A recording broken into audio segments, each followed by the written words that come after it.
FIIs की बड़ी बिकवाली, यूएस की चाल भी थमती हुई इधर दिखाई दे रही है और साथ ही कमोडिटीज, गोल्ड और सिल्वर की फिर से एक रैली। क्या ये रिस्क ऑफ के संकेत हैं?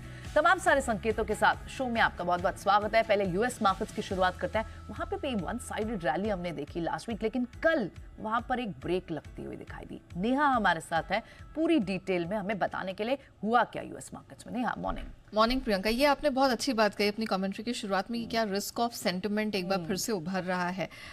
It may be too early to say, but जिस तरह के कल हमने संकेत बनते हुए देखे, मंगलवार को हमने देखा अमेरिकी बाजारों में डाउ हम देख रहे थे लगातार 3 दिन से चढ़ रहा था। एसएनपी में लगातार 6 दिनों की एक तरफा रैली थी। नैस्डैक भी ठीक ठाक 2 दिन स्ट्रेंथ दिखा रहा था। इस सब पर हमने ब्रेक लगता हुआ देखा है।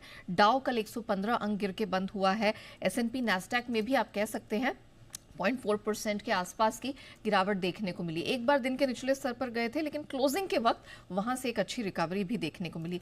दरअसल अब जो अमेरिकी मार्केट्स हैं, जो पार्टिसिपेंट्स हैं, ग्लोबल इन्वेस्टर्स हैं, वो ये देखना चाहते हैं कि अमेरिका फेडरल बजट बिल पर क्या करता है और जो उनका कर्ज बढ़ता जा रहा है, जो बढ़ता हुआ डेफिसिट है, उसको किस तरह से ये टैकल करते हैं।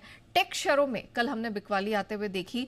जो मैग्निफिसेंट 7 है, जो बड़े टेक स्पेस के नाम है, एप्पल, मेटा, एनवीडिया, सब कल गिरावट लेकर बंद हुए। बहुत बड़ी गिरावट नहीं थी, लेकिन आधे से 1% तक के अनुपात की गिरावट यहां देखने को मिली।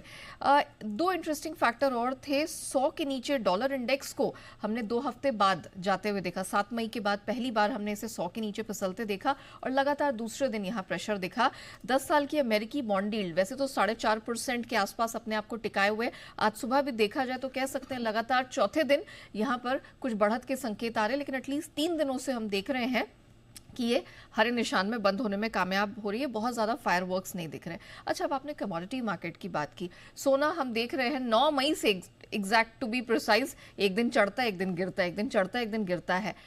कल हमने $60 की स्ट्रेंथ लेकर इसे $3300 के पास बंद होते देखा और आज सुबह भी हम देख रहे हैं 3300 के इर्द गिर्द ही ऑलमोस्ट $10 से $20 की स्ट्रेंथ दिखाई दे रही है। चांदी 2 हफ्ते की ऊंचाई पर है, $33 के पार निकलती दिखी है। दरअसल डॉलर इंडेक्स में जो गिरावट आई है, उसका जो सपोर्ट है अक्रॉस कमोडिटी मार्केट देखने को मिला है। अच्छा, कच्चे तेल पे एक डेवलपमेंट निकल कर आई है।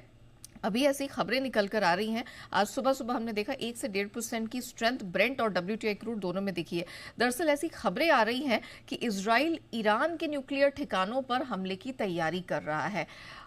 अभी यहाँ कोई फाइनल डिसीजन नहीं लिया और ये खबरें ही निकल कर आ रही हैं, लेकिन अगर ऐसी स्थिति उत्पन्न होती है तो मिडल ईस्ट से फिर तेल की सप्लाई को लेकर चिंता बनेगी और अगर ईरान ने रिटेलिएट यहाँ पर किया, स्ट्रेट ऑफ हॉर्मूज बंद हो जाएगा और फिर जितने भी यहाँ पर की ऑयल प्रोड्यूसर्स हैं, एक्सपोर्टर्स हैं, जिसमें सऊदी अरब भी आता है, यहाँ से तेल सप्लाई को लेकर दिक्कतें हो सकती हैं। तो इस खबर के बाद, ये मीडिया रिपोर्ट्स कुछ आई, उसके बाद हमने देखा है कि यहाँ पर कच्चे तेल की कीमतों को एक सपोर्ट मिला है। अदरवाइज इसके अलावा तो यूएस ईरान न्यूक्लियर डील पर असमंजस बरकरार है ही, तो उसका भी यहाँ पर सपोर्ट है। मेटल्स की बात करें तो यहाँ पर कोई भी ज्यादा फायरवर्क्स नहीं है। दायरेबंद ट्रेड ही कॉपर, एल्यूमिनियम, जिंक में देखने को मिला है।